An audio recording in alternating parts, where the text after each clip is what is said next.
Everybody,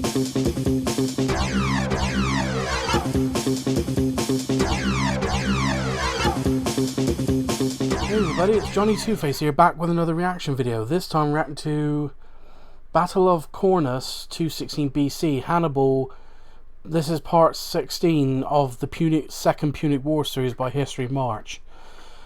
Now, yes, I know it's been a long time since I reacted to any episodes of the Hannibal series, but I've caught up now.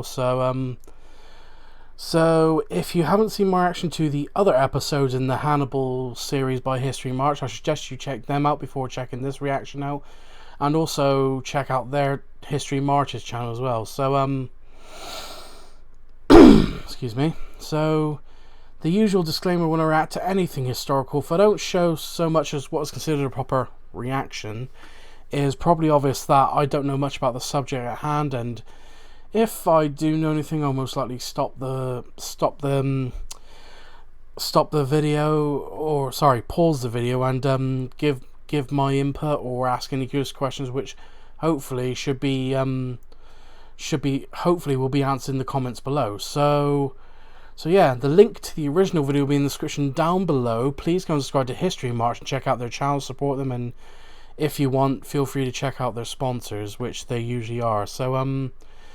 So, with that out of the way, without further ado, let's get this up on screen and see what happens in this one.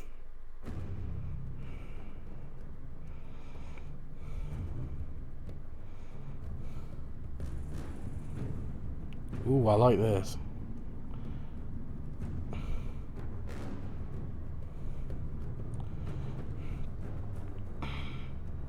By the autumn period of 216 BC, Hannibal was consolidating his power base in southern Italy. His main army at Capua stood at around 40,000 men, including additions from his Samnite allies. His brother Mago, now on his way south with 1,200 Numidians, would recruit an additional 17,000 Lucanians and Brutians, and bring his own force up to over 18,000 troops. Opposing them, Rome scrambled to raise new legions over the coming months. An impressive 80,000 troops would be put to field in Italy, with the majority concentrated in the south. But despite the Roman numerical strength exceeding that of their enemy, many of these were inexperienced recruits who felt abject terror at the thought of meeting Hannibal in battle. Worse, in some of the settlements of central Italy, the number of Roman and allied fighting men began to dwindle, which was a testament to the blood toll exacted on them by Hannibal's tactical superiority and his wealth of ideas on the battlefield. Fabius Maximus, the father of the Fabian strategy, would again be elected consul for the next 2 years. He would revert to avoiding conflict with the Carthaginian general to preserve the troops and give Rome's manpower time to recover. But while the war was thus far mostly dominated by the campaign of Hannibal in Italy, as the year 215 rolled around, the Second Punic War would spread across the Mediterranean. Look, you may enjoy how Hannibal dominates the Romans on the battlefield, but you won't enjoy your lost time, money, data, and comfort. Today's sponsor offers a perfect solution to help you keep your data. Feel free to check out the sponsor if you're interested.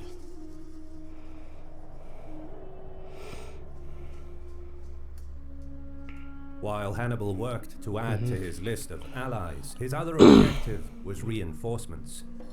His brother Mago advanced south and besieged Petelia. Together with Consentia, these two cities were among the most prominent in Brutium, boasting a developed infrastructure, imposing walls, and a bustling city culture. In its quest to establish dominion over Italy, Rome favored the urban centers of Brutium and had long been replacing their local ruling elite with the pro-Roman aristocracy. In turn, the pro-Roman factions of Petelia and Consentia treated the less urbanized communities in the region with disdain, which created a rift among Brutians. Needless to say, these internal divisions suited Rome, as they made the region easier to control. But Mago now used this hostile factionalism to his advantage. He circulated news that Petelia was besieged, prompting thousands of Bruttians, who were angry at the city for siding with Rome, to join Hannibal. With his work in Bruttium complete, Mago left Hanno the Elder in charge of the army and embarked for Carthage to seek support for the campaign in Italy. By this stage, neither side was the undisputed master of the sea. While Rome had overall superiority, the Carthaginian navy had significantly recovered from the setback earlier in the war. Both could patrol far into enemy waters and raid coastal towns, but lacked the strength to rule the waves of the western Mediterranean. But with most of Bruttium now under Hannibal's control, there was less risk for transporting troops from Africa to Italy. And with this, Mago disembarked in Carthage.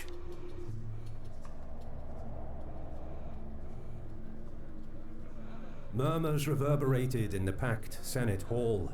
In attendance, all of Carthage's notables anxiously waited.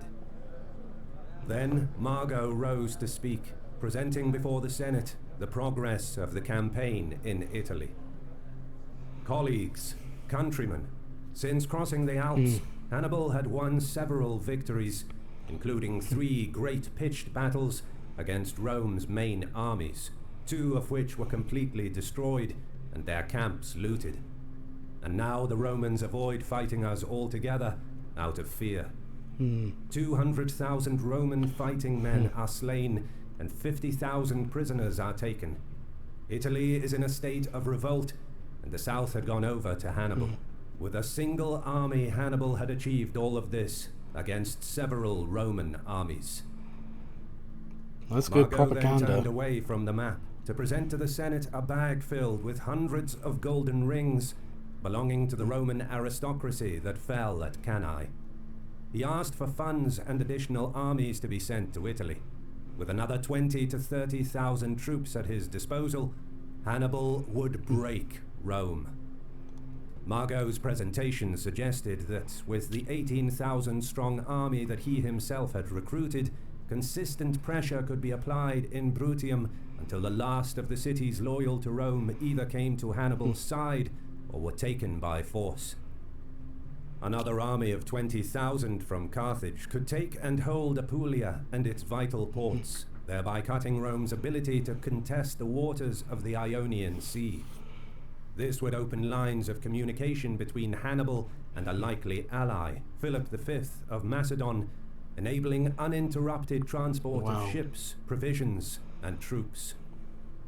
Finally, stationed in Campania with his main host, Hannibal would have complete control over southern Italy.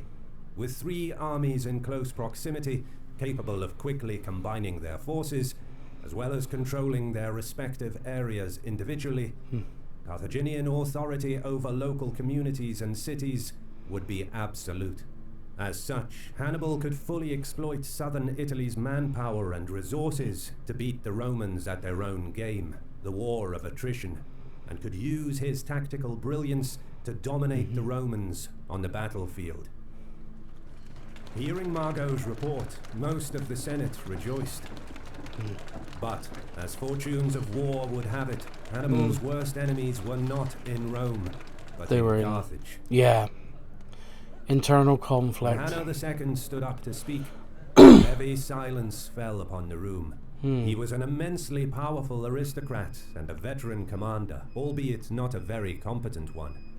Most of his wealth and political power was derived from his stake in the silver mines of Iberia and the heavy taxation he imposed on African tribes that lived on the vast expanses of land which he owned. As such, in the Senate he represented the interests of the wealthy, for whom it was profitable to sue for peace with Rome, even with unfavorable terms for Carthage, because a peace agreement would enable Hanno and his supporters to assume their maritime commercial operations.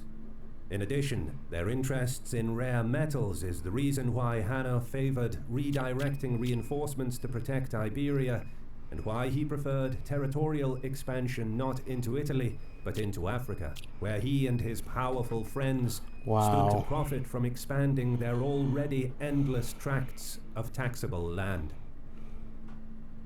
These discrepancies between the interests of the super-wealthy and the war effort of Carthage was what made Hanno the leading opponent of the Barca family and their war of conquest in Italy. He addressed Mago. "You say the armies of the enemy are slain, yet you ask for more soldiers. You say the enemy camps are looted, yet you ask for corn and funds. I wonder, if you ask for all of this help, is Hannibal truthful about his victories? If he is, then I say he doesn't need help from us, and if he is not, then he doesn't deserve it." This looks like a start of the Carthaginian Senate starting to betray Hannibal. That's what it looks like. At hearing this, senators from the docks behind Hanno cheered him on. Of course. He continued, "You say, Mago, that Roman power is annihilated and that Italy is in a state of revolt. I ask you then, has a single Roman or any of the 35 tribes come to our side?" "No, they have not," Mago replied. Hanno went on, "Then there are still too many Romans left. Do you know then, Mago, is the enemy's will to fight broken? Have they approached Hannibal for peace?" "I do not know," Mago answered.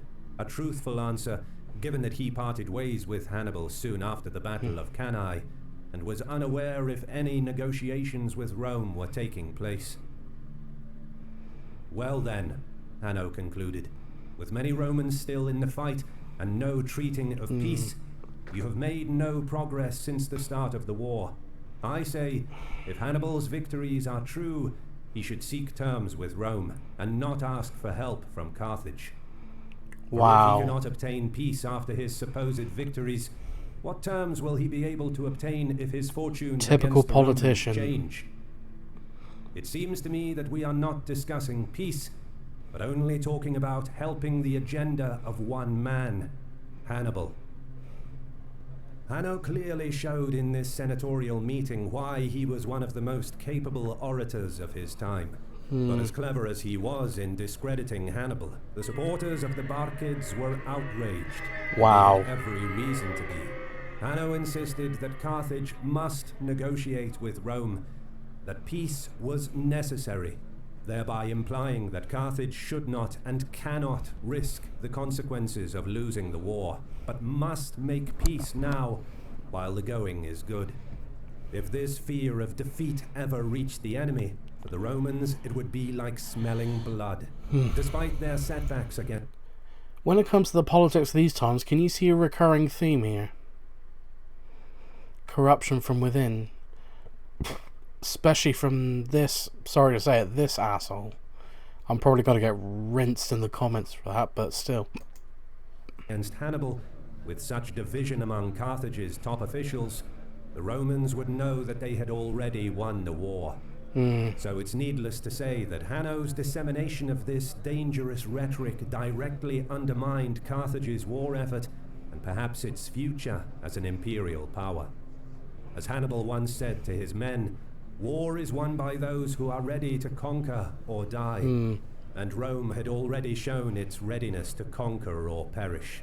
Carthage, having chosen to walk the path of empire for 600 years, had to show that same resolve if it was to be victorious and retain its imperial status. Hannibal's supporters further argued that, as the only man who showed consistent success in command, deep in enemy territory no less, he must be supported, even if Iberia was lost. In their view, to conquer a peace agreement at the gates of Rome meant that the withdrawal of Roman troops from Iberia could be demanded as a condition during negotiations, and Carthaginian dominance over the western Mediterranean could be restored. Amidst this ongoing political turmoil in Carthage, the majority of the Senate was nevertheless impressed enough with Mago's report to vote in favor of sending him back to Italy with an army and funds to aid Hannibal. a host of 12,000 African infantry, up to 6,000 Numidian cavalry, whoa, 40 elephants. Around 40 elephants were to be assembled. But Hanno's political tentacles reached across the empire. Oh yeah, of he course. would severely slow down the recruitment of Hannibal's reinforcements at every turn, prolonging the process. Could be wrong, but now we can clearly see the traitor in this corruption. For around 6 months. Hmm. Then, as the latter days of autumn brought with them the scent of the stinging coldness that was just around the corner, a message arrived from Sardinia. It was from Hampsicora of Cornus, a Sardo-Punic political leader and one of the richest landowners of Sardinia. Much of the island was still dominated by the Punic elite, especially along the western and southern coasts, which were part of the Carthaginian Empire for over 250 years, until Sardinia came under Roman control just 20 years ago in 237 BC. This resulted in a strained relationship between the Romans and Sardinia's ruling class and its population. Occasional clashes flared up, but the legions were largely able to keep the peace and exploit the island's rich resources of grain, salt, wine, and olives, as well as several big mining operations of gold and silver, a valuable source for minting new currency, and lead, which was used in various fields of civil life, from crockery to water pipes. But most importantly, Sardinia was a vital point for controlling access to Roman waters and could serve to intercept Carthaginian shipping to the south. However, the situation was now ripe for revolt.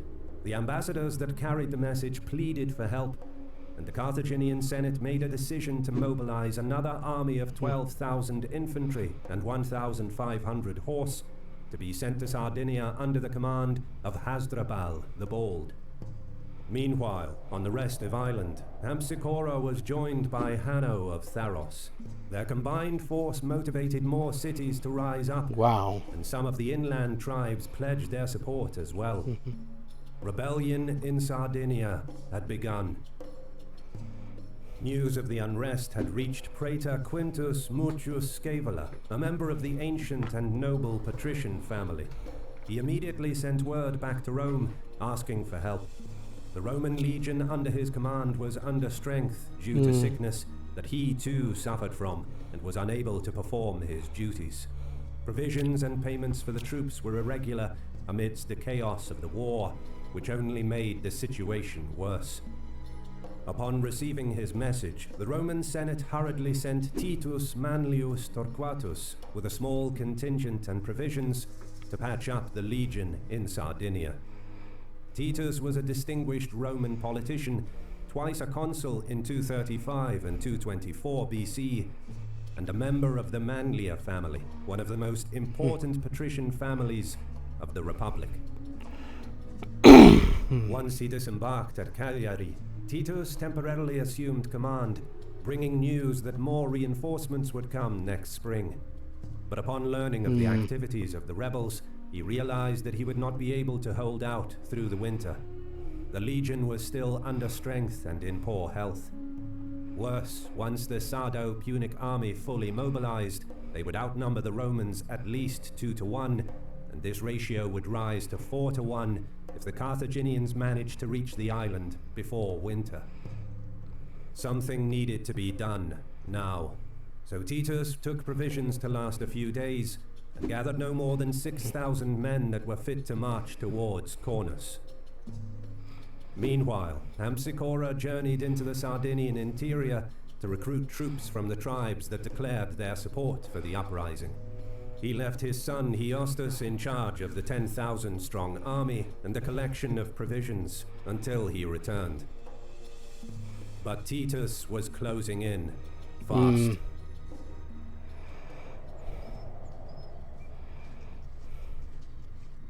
On approach, the numerical advantage of the Sardo-Punic army was clear.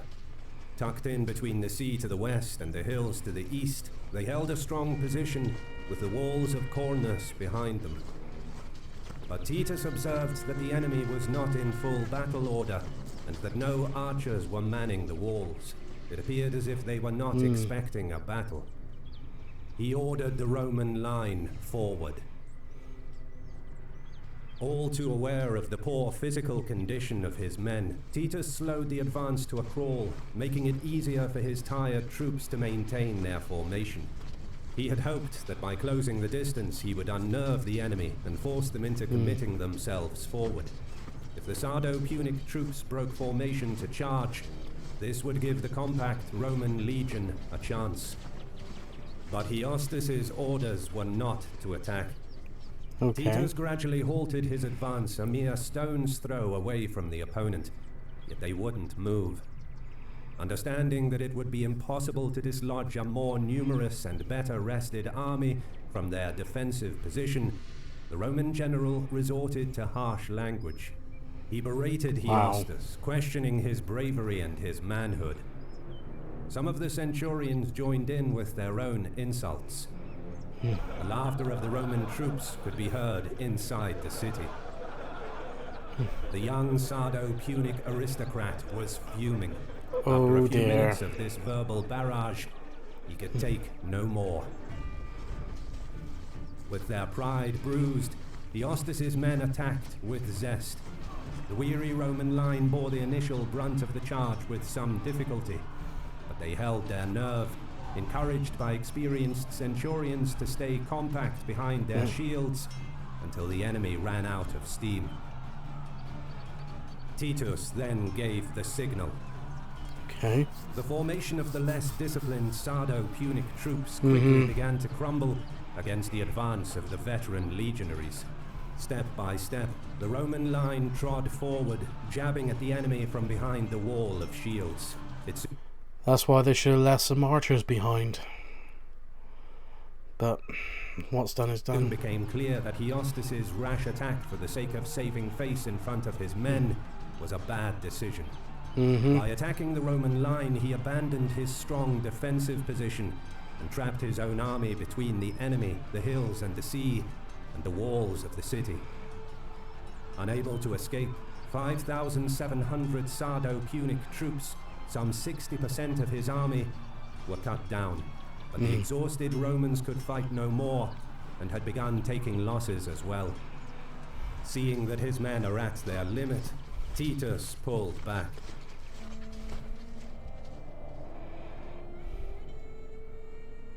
The Roman victory at Cornus did not succeed in destroying one Sardo-Punic army before another one could be assembled, but it gave Titus some time to prepare for the next encounter. Many of his men died on the way back due to exhaustion and sickness, but Titus's swift action killed off some of the best troops that the rebel city... That seems to be the biggest killer in conflicts, is disease, which seems to be a recurring thing. ...could levy, and had put a dent in the morale of the Sardo-Punic army. Whatever troops Hampsicora recruited from the other cities and tribes further inland, he would now likely be more inclined to wait for the Carthaginian army to come to his aid than to take on the Romans himself. For now, the Roman army in Sardinia held on. Thank you so much for watching. If you enjoy our videos, click like. Just quickly look at these footnote. This footnote. So he was nicknamed the Great for his conquests in Africa during the First Punic War. Was preferred to expansion African tribes, and he was a major opponent of Hannibal Barca, Hannibal's father. After the war, Hannibal refused to pay the Berber mercenaries their due, causing the Mercenary War, and he was unable to defeat them and had to be helped out by Hannibal Barca. Sorry for the butchering of the passage. Hannibal's political strength grew further due to his domination of North African tribesmen. In the Second Punic War, he continued to oppose the war against Rome due to economic interest. Typical politicians of the wealthy elite. He would stifle Hannibal's efforts in Italy, much like he stifled his father's efforts in the First Punic War. After Carthage's defeat in 202 BC, Hanno too would continue to prosper and was among the ambassadors who negotiated peace with the Romans.